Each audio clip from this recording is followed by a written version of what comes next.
आशीष बच्चों, आप सभी का आज की ऑनलाइन क्लास में स्वागत है।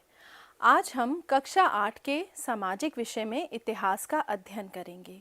आपकी पाठ्य पुस्तक हमारा इतिहास और नागरिक जीवन का पाठ 10 अंग्रेज भारत छोड़ने को विवश का हम अध्ययन करेंगे। बच्चों, इस पाठ को हमने 2 भागों में विभाजित किया है और ये दूसरा भाग है।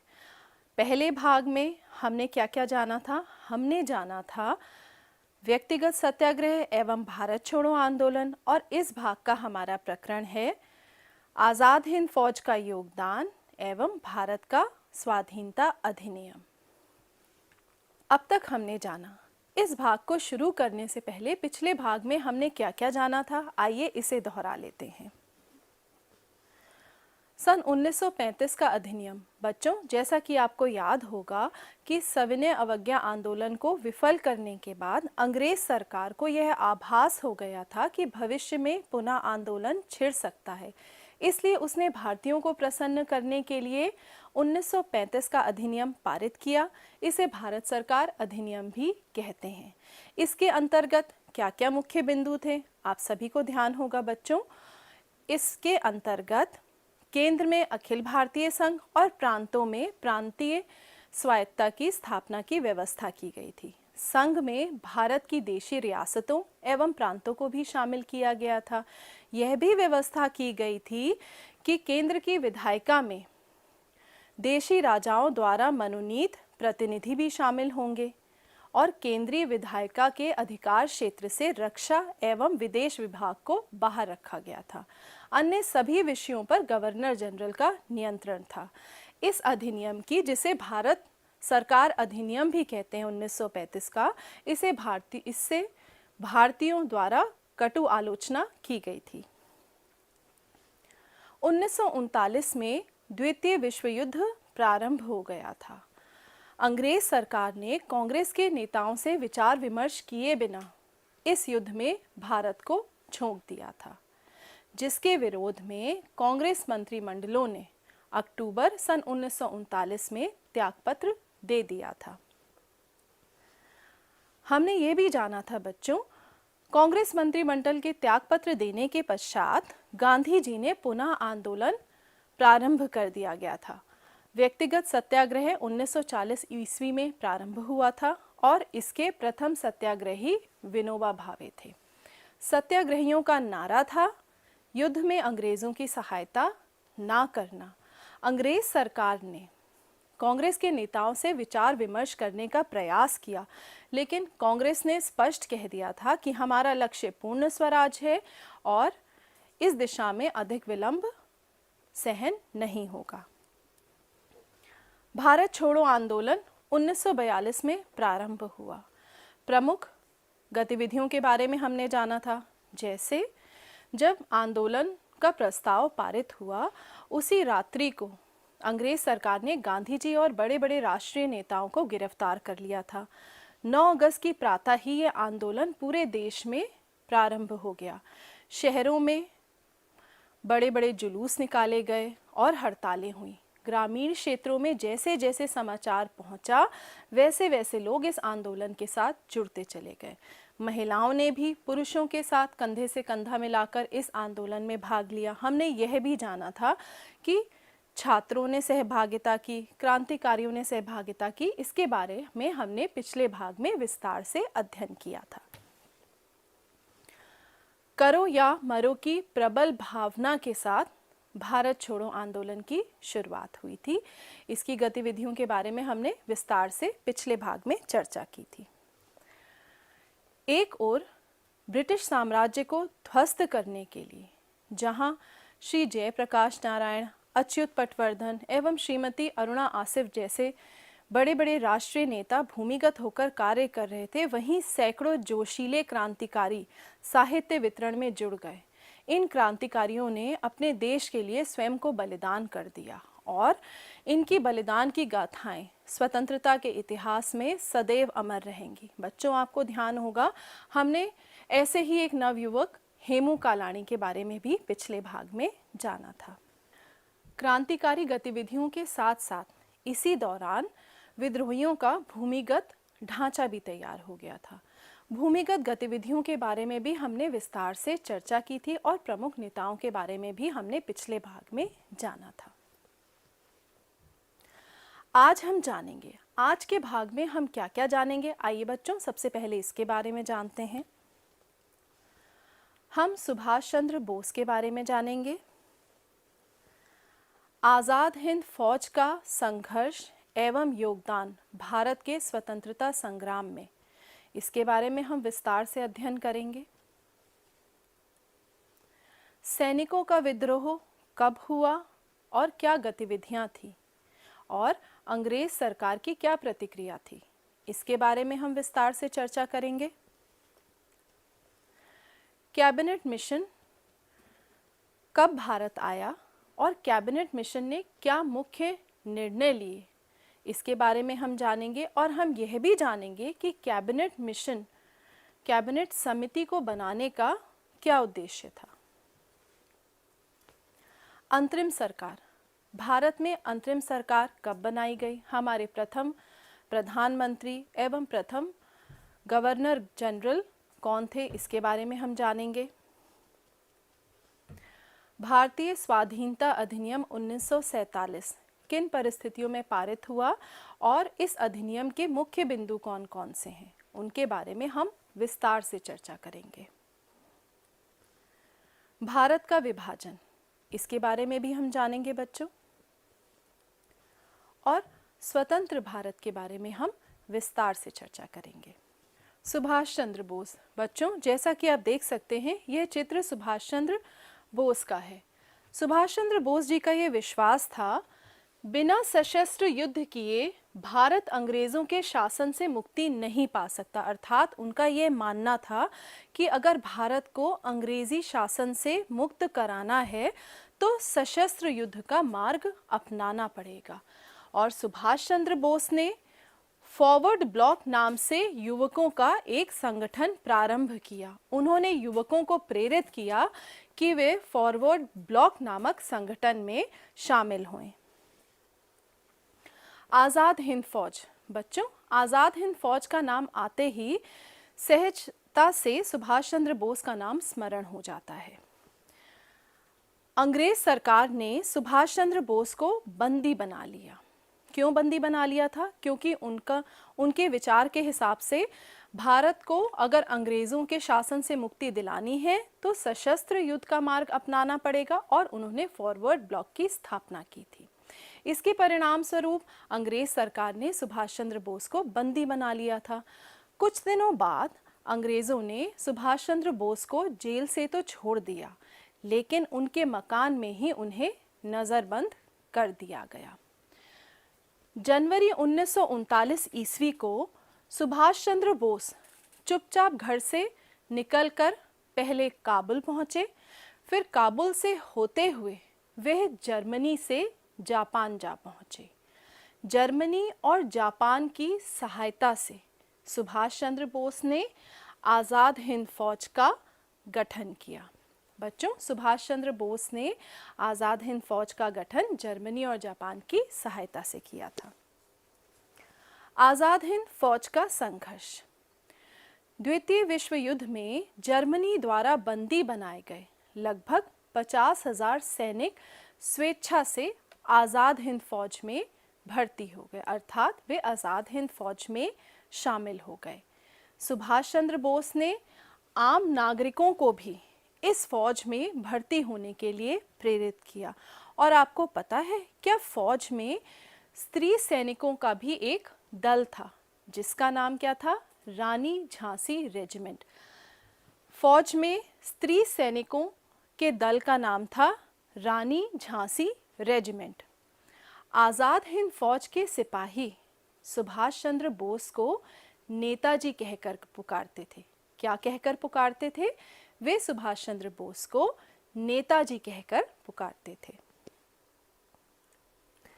सुभाष चंद्र बोस का आह्वान, सुभाष चंद्र बोस ने अपने अनुयायियों को जय हिंद और दिल्ली चलो के नारे दिए। बच्चों आप सभी जानते होंगे कि गणतंत्र दिवस और स्वतंत्रता दिवस के दिन हम लोग राष्ट्र ध्वज के बाद जो नारे लगाते हैं उसमें जय हिंद भी बोलते हैं।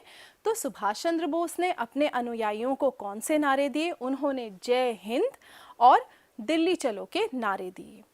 4 जुलाई 1944 को आज़ाद हिंद रेडियो पर बोलते हुए उन्होंने गांधी जी को संबोधित करते हुए कहा, भारत की स्वाधीनता का आखिरी युद्ध शुरू हो चुका है। राष्ट्रपिता, भारत की मुक्ति के इस पवित्र युद्ध में हम आपका आशीर्वाद और शुभकामनाएं चाहते हैं। बच्चों, सुभाष चंद्र बोस ने राष्ट्रपिता महात्मा गांधी को संबोधित किया और उन्हें ये कहा कि भारत की स्वतंत्रता का, स्वाधीनता का आखिरी युद्ध शुरू हो गया है और इसलिए भारत की मुक्ति के इस पवित्र युद्ध में राष्ट्रपिता का वे आशीर्वाद एवं शुभकामनाएं चाहते हैं। सुभाष चंद्र बोस ने भारतवासियों को संघर्ष में शामिल होने के लिए प्रेरित किया और प्रेरित करते हुए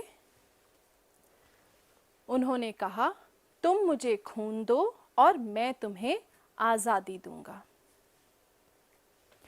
आज़ाद हिंद फौज का अभियान।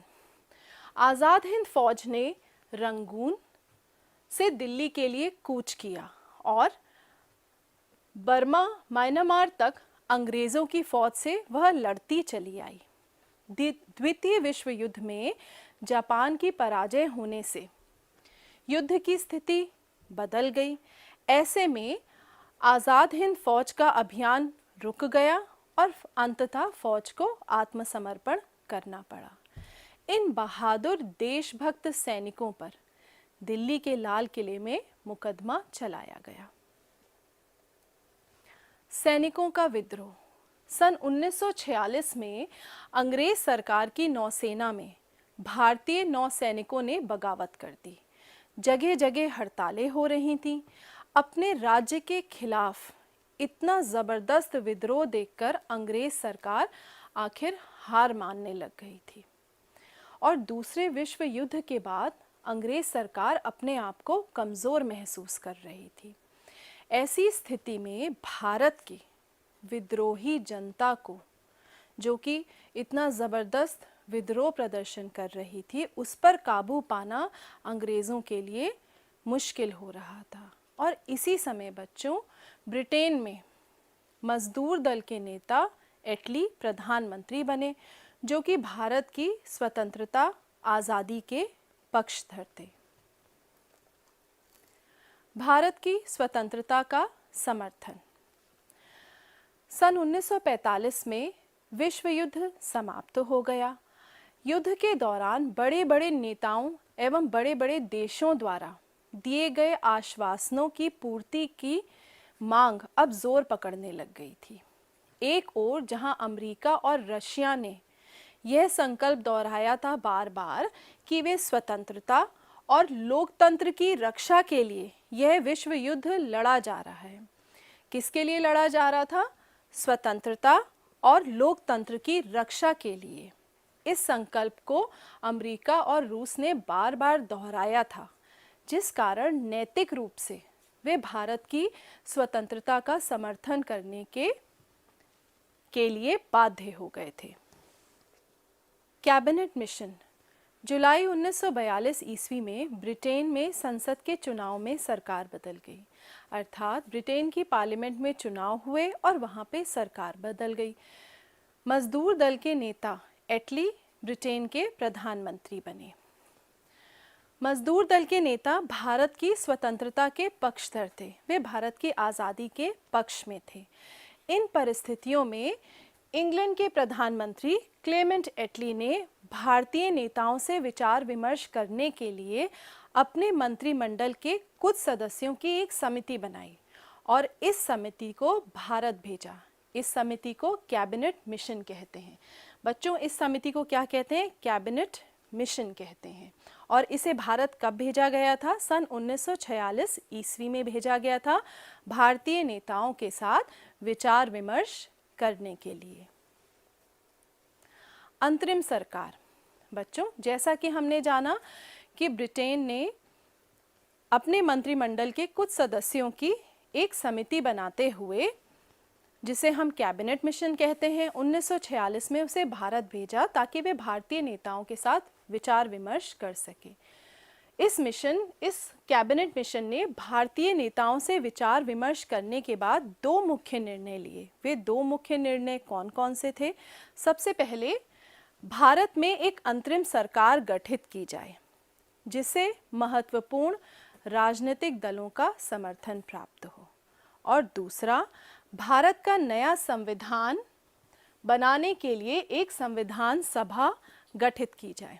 दो मुख्य निर्णय लिए गए थे। सबसे पहला निर्णय ये था कि भारत की एक अंतरिम सरकार बनाई जाए जिसे उस समय के सभी महत्वपूर्ण राजनीतिक दलों का समर्थन प्राप्त हो, और दूसरा, भारत का नया संविधान बनाने के लिए संविधान सभा बनाई जाए अर्थात गठित की जाए। इन प्रस्तावों के अनुसार जवाहरलाल नेहरू के नेतृत्व में अंतरिम सरकार बनाई गई और संविधान सभा गठित करने की तैयारियां शुरू कर दी गईं। तो अंतरिम सरकार किसके नेतृत्व में बनाई गई थी? अंतरिम सरकार पंडित जवाहरलाल नेहरू के नेतृत्व में बनाई गई थी। भारतीय स्वाधीनता अधिनियम 1947। लॉर्ड माउंटबेटन को भारत का नया गवर्नर जनरल बनाकर भेजा गया। मुस्लिम लीग पाकिस्तान की मांग पर अड़ी हुई थी, इसलिए भारत को विभाजित करके भारत और पाकिस्तान दो अलग राज्य बनाने का अंतिम निर्णय लिया गया। इंग्लैंड की पार्लियामेंट ने एक कानून को पारित करके जिसे 1947 का भारतीय स्वाधीनता अधिनियम कहते हैं, यह अंतिम निर्णय लिया था। क्या निर्णय लिया था? कि भारत को विभाजित करके दो स्वतंत्र राष्ट्र का निर्माण किया जाए। दो स्वतंत्र राष्ट्रों का निर्माण। भारतीय स्वाधीनता अधिनियम के अनुसार पाकिस्तान और भारत दो स्वतंत्र राष्ट्र बना दिए गए। इस अधिनियम में यह भी घोषित किया गया कि भारतीय रियासतों पर से ब्रिटिश शासन की प्रभुसत्ता समाप्त हो जाएगी, अर्थात भारतीय रियासतों के ऊपर जो ब्रिटिश साम्राज्य का अधिकार है वह समाप्त हो जाएगा। भारतीय रियासतें भारत या पाकिस्तान में शामिल होने के लिए स्वतंत्र होंगी। तो भारतीय स्वाधीनता अधिनियम जो कि 1947 में पारित हुआ था, इसमें मुख्य निर्णय ये लिया गया था कि भारत को विभाजित करके दो स्वतंत्र राष्ट्र भारत और पाकिस्तान बना दिए जाएं, और साथ ही साथ यह भी घोषित किया गया था कि भारतीय रियासतों पर से ब्रिटिश साम्राज्य की प्रभुसत्ता, उसका पूर्ण अधिकार समाप्त हो जाएगा और भारतीय रियासतें स्वतंत्र होंगी भारत या पाकिस्तान में शामिल होने के लिए। स्वतंत्रता का मार्ग। बच्चों, जैसा कि आप जानते हैं, भारतीय स्वाधीनता अधिनियम बनने के पश्चात भारत की स्वतंत्रता का मार्ग खुल गया। लॉर्ड माउंटबेटन को स्वतंत्र भारत का प्रथम गवर्नर जनरल और पंडित जवाहरलाल नेहरू को प्रथम प्रधानमंत्री बनाया गया।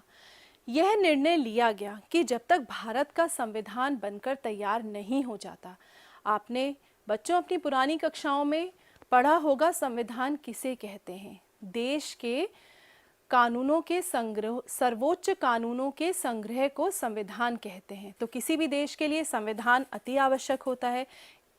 इसीलिए जब तक भारत का संविधान बनकर तैयार नहीं हो जाता, तब तक 1935 का अधिनियम कुछ परिवर्तनों के साथ भारत में लागू रहेगा। भारत का विभाजन। सन 1940 ईस्वी में मोहम्मद अली जिन्ना के नेतृत्व में मुस्लिम लीग एक अलग राष्ट्र की मांग कर रही थी और इस कारण उसने एक आंदोलन छेड़ दिया। भारत के विभाजन का प्रस्ताव। अंग्रेज़ों ने भारत का विभाजन करके पाकिस्तान नाम से एक अलग राष्ट्र बनाया। उन दिनों भीषण दंगे होने लगे। गांधी जी को यह सब स्वीकार नहीं था। वह यह सब स्वीकार करने को तैयार नहीं थे। 77 वर्ष की उम्र में भी वे भयानक दंगों के बीच लोगों को समझाने बुझाने चल दिए थे।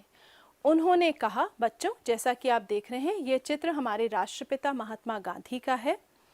उन्होंने कहा, मैं अपनी जान की बाजी लगा दूंगा पर यह नहीं होने दूंगा। भारत पाक विभाजन स्वीकार। 7 जून सन 1947 को भारत पाक विभाजन स्वीकार किया गया। गांधी जी इस सिद्धांत पर अडिग थे कि भारत में सभी संप्रदायों के लिए समान स्थान होना चाहिए। इस बात से कुछ लोग असहमत भी थे और उन्हीं में से किसी एक ने 30 जनवरी 1948 को गांधी जी की गोली मारकर हत्या कर दी थी। बच्चों ये जो चित्र आप देख रहे हैं, इस चित्र में आप देख सकते हैं लॉर्ड माउंटबेटन, उनके दाईं तरफ पंडित जवाहरलाल नेहरू और उनके बाईं तरफ मोहम्मद अली जिन्ना। यह उस समय का चित्र है जब भारत पाक विभाजन स्वीकार किया गया था। आज हमने जाना, आज के भाग में हमने आज़ाद हिंद फौज का गठन सुभाष चंद्र बोस ने किया और हमने आज़ाद हिंद फौज के संघर्ष एवं योगदान के बारे में जाना। हमने जाना सन 1946 में अंग्रेज सरकार की नौसेना में भारतीय नौसैनिकों ने बगावत कर दी थी।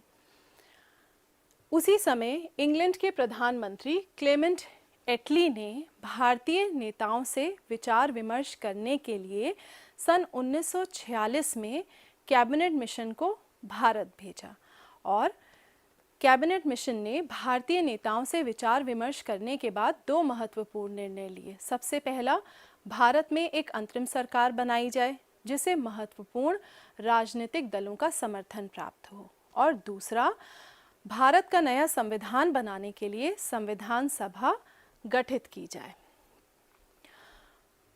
पंडित जवाहरलाल नेहरू के नेतृत्व में भारत की अंतरिम सरकार बनाई गई और यह भी निर्णय लिया गया कि जब तक नया संविधान बनकर लागू नहीं हो जाता तब तक 1935 का अधिनियम कुछ परिवर्तनों के साथ देश में लागू रहेगा। इसी समय मोहम्मद अली जिन्ना अपने एक अलग राष्ट्र की मांग पर अड़े हुए थे, जिस कारण भारतीय स्वाधीनता अधिनियम 1947 पारित किया गया और इस अधिनियम के अनुसार भारत को विभाजित करके 2 अलग राष्ट्र भारत और पाकिस्तान बनाए गए। इस अधिनियम में यह भी घोषित किया गया कि भारतीय रियासतों पर से ब्रिटिश साम्राज्य की प्रभुसत्ता समाप्त हो जाएगी और भारतीय रियासतें स्वतंत्र होंगी भारत और पाकिस्तान में शामिल होने के लिए। बच्चों इस पाठ के प्रमुख घटनाक्रम को हम इस चित्र के द्वारा समझते हैं। सन 1935 में भारत सरकार अधिनियम पारित हुआ और 1939 में द्वितीय विश्व युद्ध प्रारंभ हुआ। अंग्रेज सरकार ने भारत को इस युद्ध में शामिल कर लिया था, जिसके विरोध में कांग्रेस मंत्रिमंडलों ने त्यागपत्र दे दिया था और सन 1940 में व्यक्तिगत सत्याग्रह प्रारंभ हुआ था। प्रथम सत्याग्रही कौन थे? प्रथम सत्याग्रही विनोबा भावे थे। 1942 में भारत छोड़ो आंदोलन प्रारंभ हुआ और करो या मरो की प्रबल भावना के साथ सभी ने बड़े बड़े शहरों में, ग्रामीण क्षेत्रों में, छात्रों ने, महिलाओं ने, क्रांतिकारियों ने, सभी ने इस आंदोलन में सहभागिता की। 1943 में सुभाष चंद्र बोस ने आज़ाद हिंद फौज का गठन किया।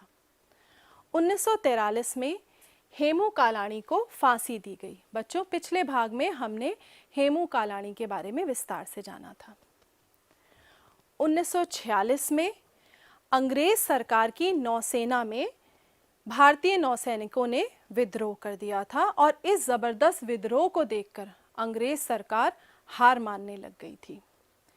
1946 में ब्रिटेन में मजदूर दल के नेता क्लेमेंट एटली की सरकार आई और उसने अपने मंत्रिमंडल के कुछ सदस्यों की एक समिति बनाकर भारतीय नेताओं से विचार विमर्श करने के लिए भारत भेजी। कब भेजी थी? सन 1946 में। 1946 में अंतरिम सरकार बनाई गई।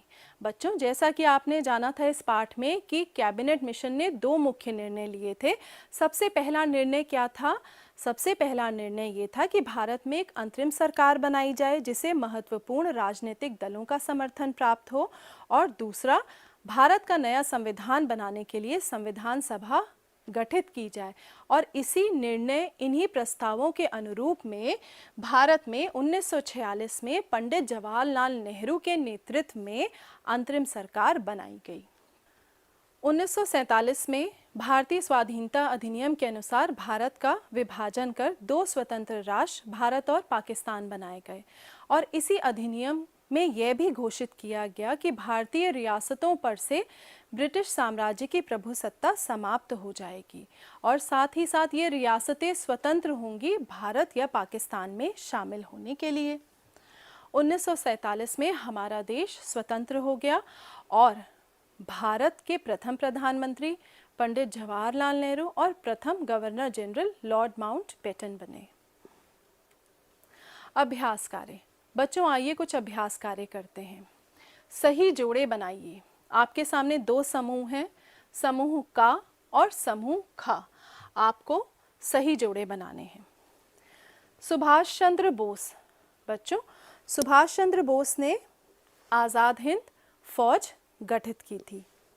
कैबिनेट मिशन भारत कब आया था? कैबिनेट मिशन सन 1946 में भारत आया था।